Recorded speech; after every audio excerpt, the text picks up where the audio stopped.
tous et bienvenue dans ce premier épisode de Gaminerie, le podcast qui vous conseille des films à voir avec vos enfants. Aujourd'hui, Noël oblige, je vais vous parler de Wish. Wish, c'est le nouveau Disney, qui, comme tous les ans, sort son nouveau dessin animé de Noël. Allez hop, c'est parti.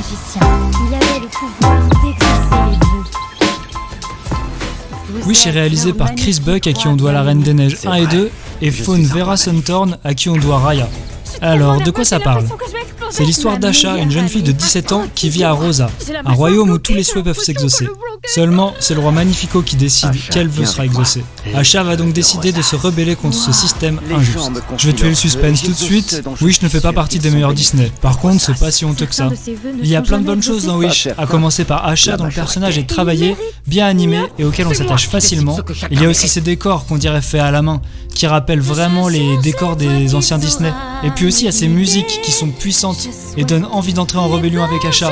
C'est pas sans rappeler le libéré-délivré de la Reine des Neiges, mais c'est quand même moins agaçant. Et puis il y a les choses moins bonnes, comme par exemple cette galerie de personnages secondaires, vraiment ratés. En plus d'être mal écrits, ils sont très moches, on se demande vraiment comment Disney peut laisser faire ça. Il y a aussi des gros problèmes d'écriture. L'histoire de base est plutôt sympa, mais ce qu'ils en font est décevant. On aurait aimé qu'ils exploitent plus cette histoire de souhaits non exaucés, et la fable politique qui en découle. Mais ça reste quand même un agréable moment pour toute la famille. La magie opère toujours par moments, et vous pouvez tranquillement y emmener vos enfants à partir de 3 ans. Il y a quelques moments impressionnants quand même, mais rien de bien méchant. Et voilà, c'est fini pour ce premier épisode. N'hésitez pas à me faire savoir si vous voulez que je développe plus ou moins des aspects de ma critique, et j'espère que ça vous a plu. À bientôt.